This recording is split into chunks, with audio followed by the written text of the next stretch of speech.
넘어가겠습니다. 국유화, 폐간, 어떤 대통령도 할 수 없는 일인데 감히 제가 어떻게 그런 말을 한다는 것입니까? 이치에 닿지 않는 말을 가지고 사람을 이렇게 몰약해서는 안 됩니다.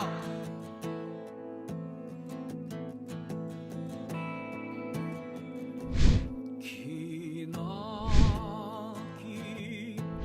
밤이었거든. 압제의 밤이었거든. 사랑이 한 몸 썩어져 이 붉은 사나에 사랑 해방의 횃불 아래 벌거숭이 사나에.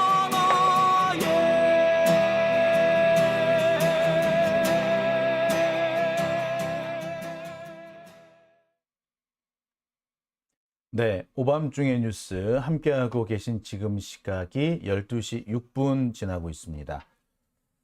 자, 제가 준비한 두 번째 주제로 넘어가겠습니다. 오늘 제가 여러 가지 주제를 준비를 했는데 다음 주제도 조금 묵직한 주제라서 묵직한 주제로 넘어가기 전에 좀 가벼운 얘기부터 좀 먼저 해볼까 합니다. 오늘 제가 준비한 가벼운 주제가 바로 요겁니다.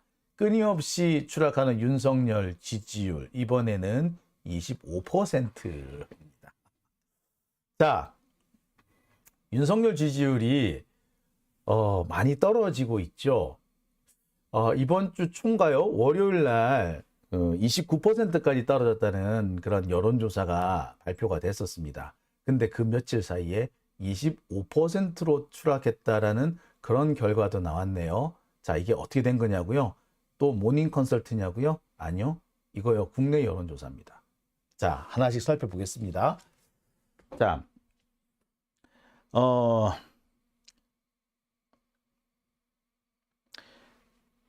아까 말씀드렸던 거, 윤석열 지지율이 30%대를 깨고 29%까지 떨어졌다라는 보도는 지난 월요일에 뉴스토마토를 통해서 나왔습니다.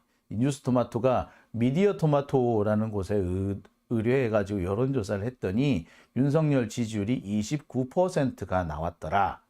그러면서 국민의 70% 가까운 비율로 국정기조를 전환해야 한다. 그러니까 쉽게 말해서 국정기조 전환이 뭐겠습니까? 윤석열 정권의 국정기조는 뭐예요? 싸움이죠.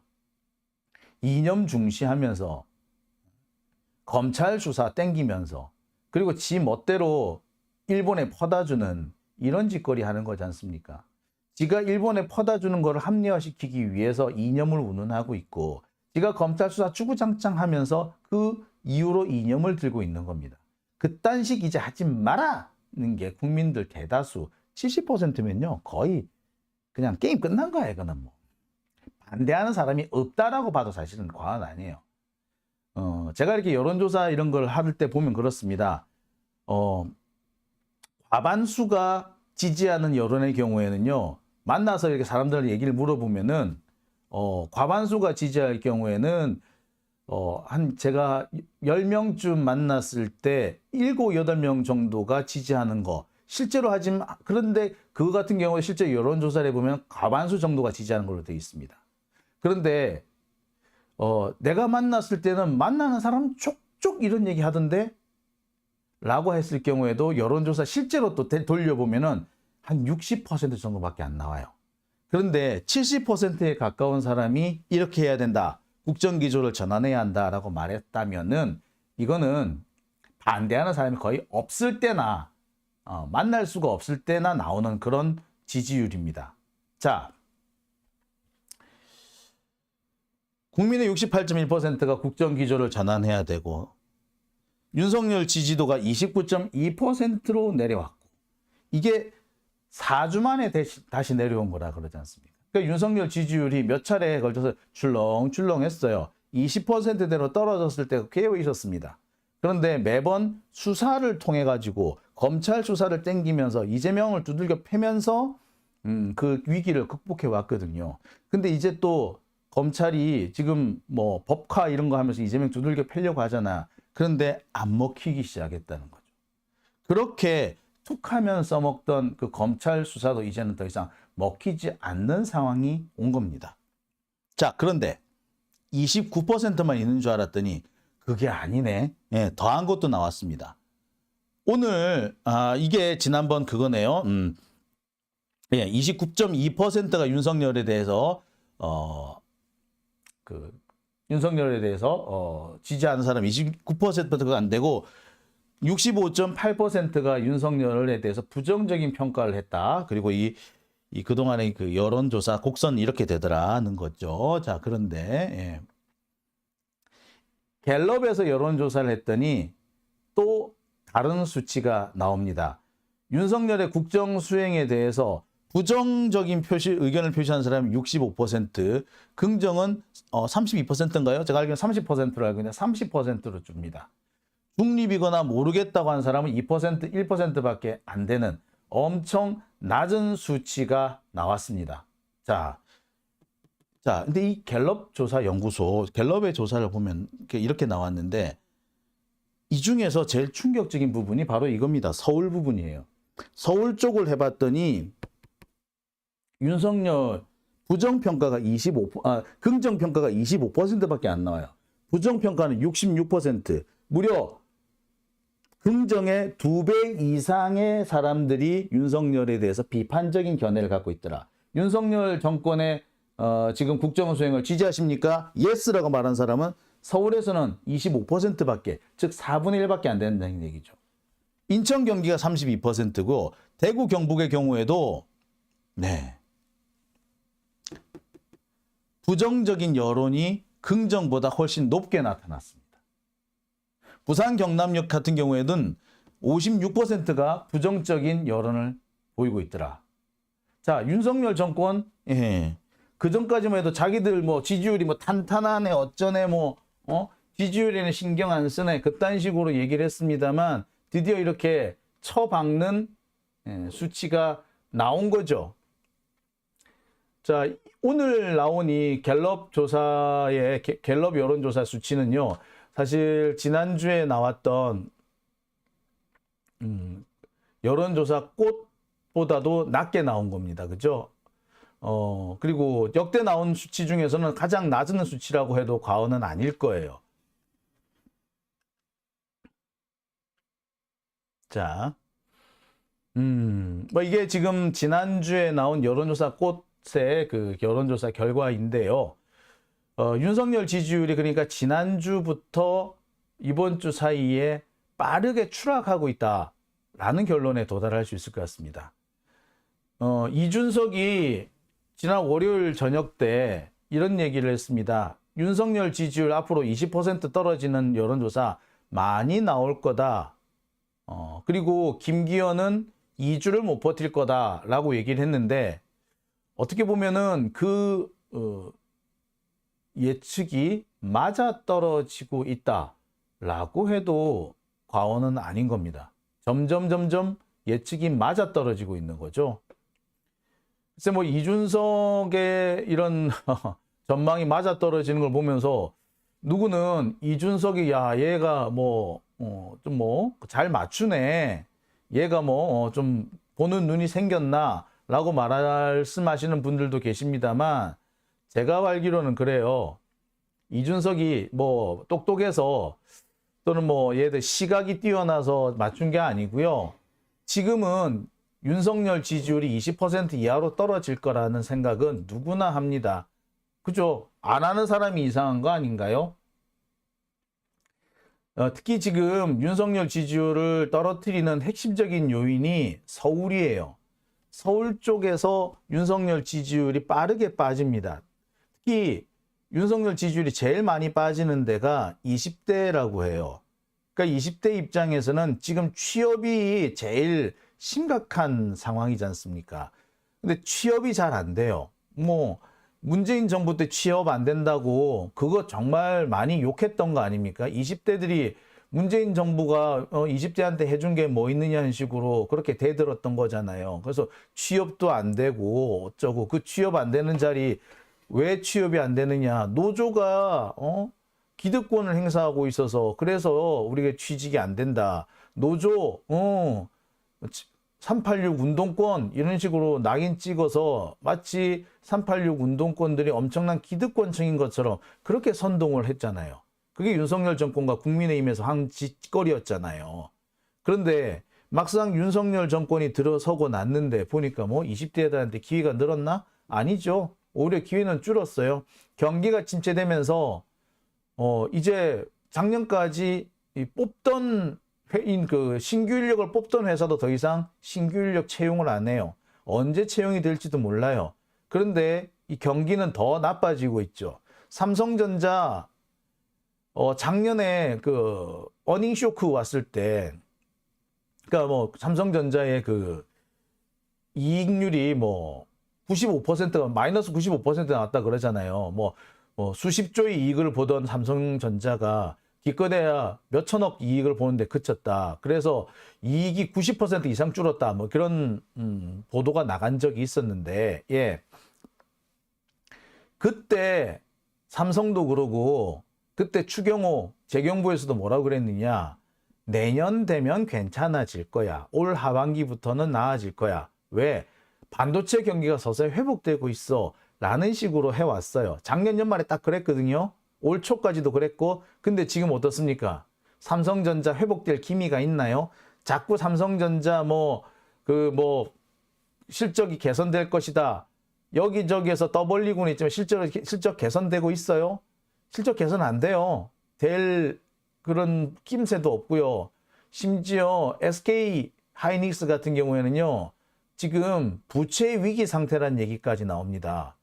그 해외의 그 해외 부채, 달러 표시 부채가 지금 뭐 몇백 달러, 몇백억 달러, 200억 달러인가? 뭐 그렇게 됐다 그러잖아요. 우리나라가 IMF 맞은 이유가 200억 달러가 없어서 그런 건데 그 200억 달러의 빚을 지금 회사 하나가 그렇게 지고 있다고. 자, 우리나라를 대표하는 산업이 반도체 산업이 이 모양인데 어느 회사가 신규 사원을 뽑겠어요? 20대 그러면 자기들이 일껏 찍어줘가지고 지들은 올해 지들 밥그릇 걷어찬 거잖아. 문재인 정부가 계속 이어졌다면, 아니 그래서 뭐 혹시 이재명 정부가 이어졌다면 제가 볼 때는 그래요. 어려워도 조금씩 개선되는 기미는 보였을 거예요. 실망스러운 수준인지는 모르겠지만 적어도 거꾸로 돌아가진 않을 거야. 근데 지금 뭐예요? 거꾸로 돌아가잖아요. 그뿐만 아닙니다. 지금 여러분들 이 노동시장에서 제일 임금을 적게 받는 데가 어딜 것 같아요? 옛날에는 임금 제일 적게 받는 데가 막노동하는 분들이 임금을 제일 적게 받았어요. 근데 요새는 막노동하는 분들 오히려 임금이 더 많아요. 주로 어디에 임금이 가장 적으냐? 사무직 중에서도 신입 사무직들, 신입 사원들의 임금이 제일 사무직으로서 신입 사원이 제일 임금이 작아요. 왜? 너도 나도 거기 몰려 있거든. 옛날에는 사람들이 못 배우고 기술도 없고 그러니까 막노동을 하는데 사람들이 몰렸고, 그러니 막노동이 가장 임금이 낮았지만 지금은 다 대학 나왔고 나름대로 한두 가지 기술이나 기능은 자격증 같은 거 갖고 있잖아. 자, 그런 애들이 널렸어요. 그러니까 얘네들을 채용을 할 때도 그렇게 근로 조건이 좋지 못한 거야. 자, 이럴 때 국가가 해줘야 될 일이 있죠. 근로 조건의 가장 밑바닥을 정해주는 겁니다. 그게 바로 근로기준법이고 그게 바로 최저임금이에요. 그런데 지금 윤석열 정부 들어와가지고 어떻게 됐습니까? 최저임금 안 올라요. 심지어는 의료보험도 자꾸 후퇴를 하죠. 4대 보험도 계속해서 줄이죠. 심지어 국민연금은 더 많이 내고 더 적게 받으라고 하죠. 20대는 암울한 거예요. 그나마 우리 세대까지는 국민연금 받을 때가 되면 그나마 좀 편하겠지라는, 돈 월급은 좀 줄지만 그래도 그럭저럭 먹고 살 수 있을 거야 라는 생각을 할 수 있었는데, 지금의 20대는 지금 우리보다도 더 많은 돈을 내는데 국민연금 수혜는 더 줄게 됐단 말이에요.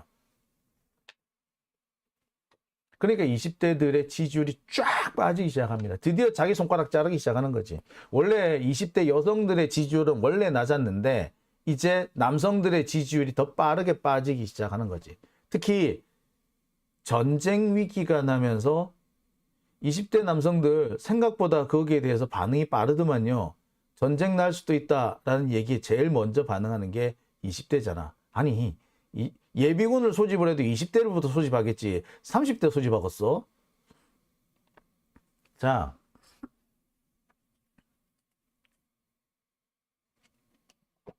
그러면서 지지율이 빠르게 떨어지기 시작합니다. 이거는 사실 예고됐던 거죠. 저 같은 사람만 해도 이미 5, 6월 달에 이런 상황이 올 거라고 예측했고 여러분들도 다 동의하셨을 겁니다. 이준석은 그때 뭐라 그랬어? 윤석열 정권 지지율이 적어도 35%는 쭉 이어질 거라고 얘기를 했어. 근데 지금 보니까 뭐예요? 이제 와서 갑자기 눈앞에서 떨어지기 시작하니까 앞으로 더 떨어질 거다 이런 얘기를 하는 건데 그런 정도 얘기는 누가 못해. 그죠? 자, 어쨌거나 윤석열 지지율 이제 20%대가 나오는 그런 그 발표들이 꽤 많이 나오기 시작하고 있고 앞으로 줄줄줄 이어질 것이며 윤석열 정권 탄생의 가장 1등 공신인 20대 남성들의 지지율마저도 이제 추락하기 시작했다. 제가 그런 말씀을 드렸습니다. 자, 그럼 여기서 우리가 보고 싶은 게 하나 있어요. 여러분들 이때쯤 생각나는 여론조사가 있죠. 뭐? 모닝 컨설트 여론조사. 자, 모닝 컨설트 여론조사 우리가 참 기대를 많이 우리가 참 많이 이렇게 궁금해하고 기대하는 그런 여론조사잖아요. 근데 제가 한동안 좀 말씀을 안 드렸어요. 일단 뭐 기대치에 그렇게 부합하는 수치도 잘 안 나왔던 것도 있고 또 맨날 모닝 컨설트 여론조사만 얘기하니까 편식한다 그런 얘기 나올까봐 제가 한동안 조금 뜸했는데요. 예. 오늘 어제군요. 어제 모닝 컨설트 여론조사 결과가 발표됐습니다. 어떻게 나왔느냐? 이렇게 나왔습니다. 자, 윤석열 어디 있어? 예, 여기 있어요.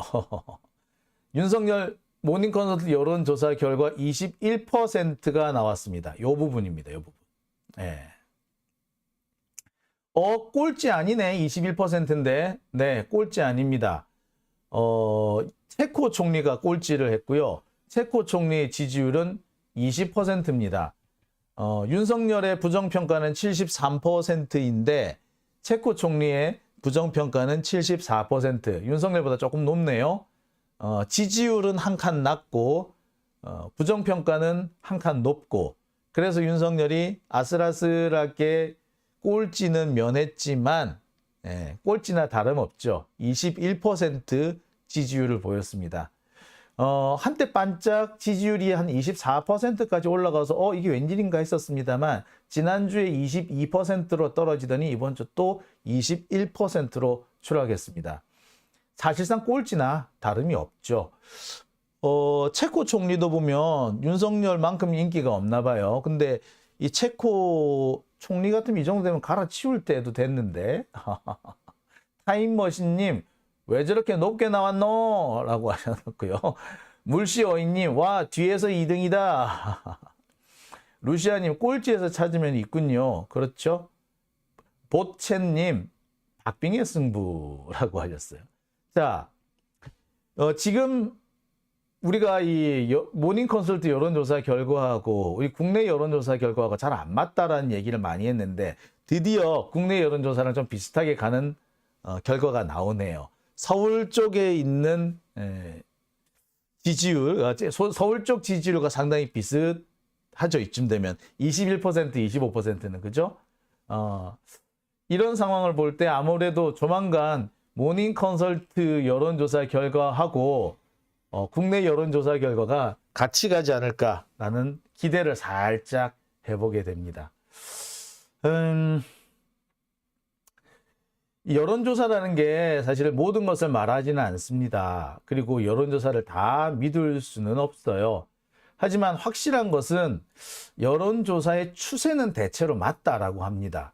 그러니까 지금 추세는 하락하는 추세, 그것도 빠르게 하락하는 추세입니다. 그리고 윤석열 정권을 만든 이 지지자들의 이 비율이 모든 사람들이 다 인정하는 것이 대체로 한 35%는 기본적으로 된다라고 이렇게 얘기를 해왔죠.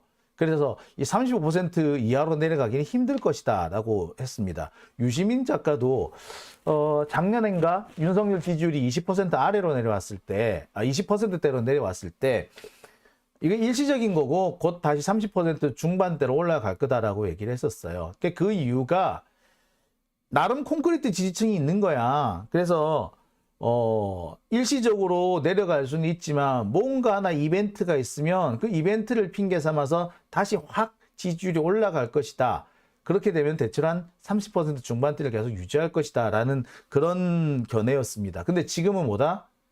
예, 그 콘크리트 지지층 자체도 흔들리기 시작했다는 거죠. 이 흔들리는 게 이번이 처음이 아니라 세 번째라고 말씀드렸죠. 작년에도 한 번, 그 다음에 작년 말 올해 초에 또 한 번, 그리고 이번에 또 한 번. 모르게 소소하게 또 중간중간 한 번씩 내려갔던 점까지 계산해 보면은 이번이 세 번째 혹은 네 번째 정도 됩니다. 제가 오늘 방송 시작하면서 이빨 뺄 때 이 흔드는 뭐 이 얘기를 했지 않습니까? 그러니까 벌써 세 번째 흔들린 거야. 이제 많이 비천거리고 흔들려. 그 상황인 거죠. 이렇게 되면은 지지율이 회복되기는커녕 서서히 내려갈 가능성이 크게 되고, 특히 이 지지층 중에서 이탈하기 위해서 이 경계선에 몰려있는 층들 중에서 그 층이 점점 두꺼워질 것이다. 뭐 이렇게 볼 수가 있는 뭐 그런 상황 같습니다. 특히 이런 분위기에 이런 분위기를 좀 더 부추기는 것이 소위 말하는 보수 진영의 분열 양상입니다. 일단 이준석이 윤석열하고 완전히 각을 세우고 있죠. 이준석을 지지하는 20대가 어느 정도 되는지는 모르겠으나 지금 현재 20대에서 윤석열 지지율이 크게 하락한 것에 상당히 큰 영향을 미쳤을 겁니다.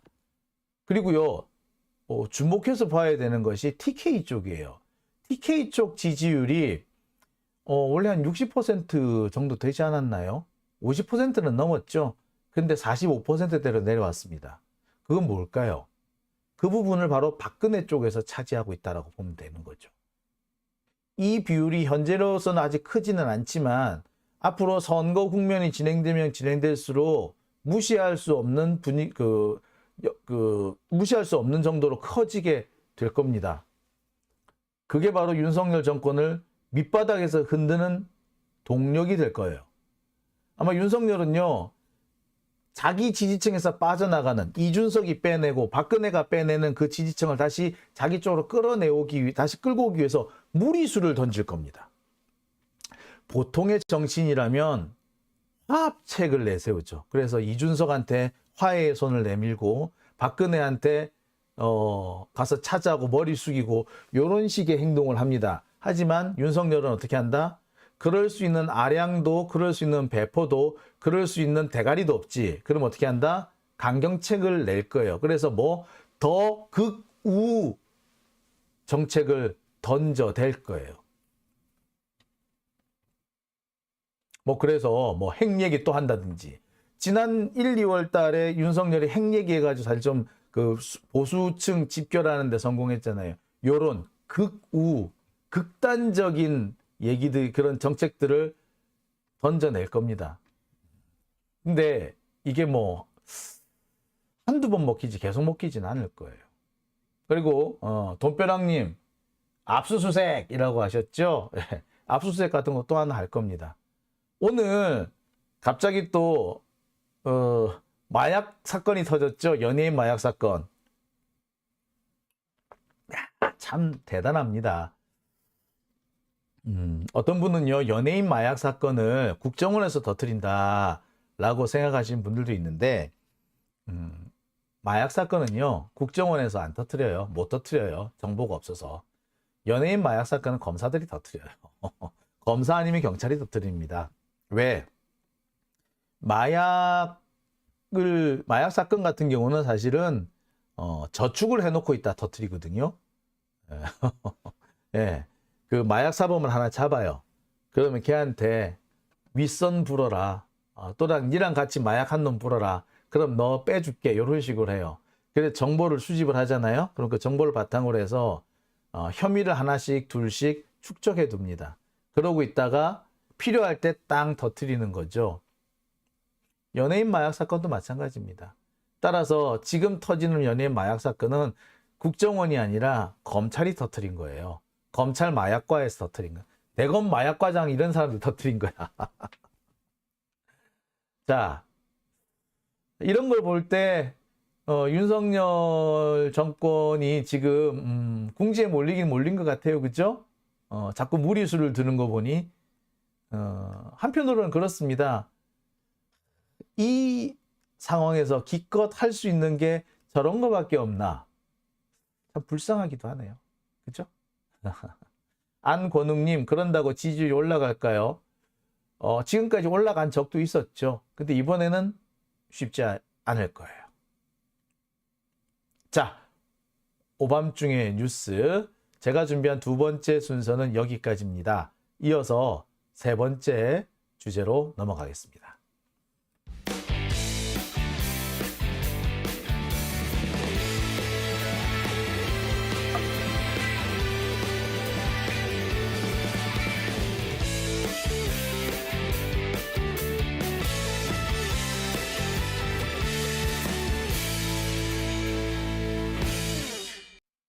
네.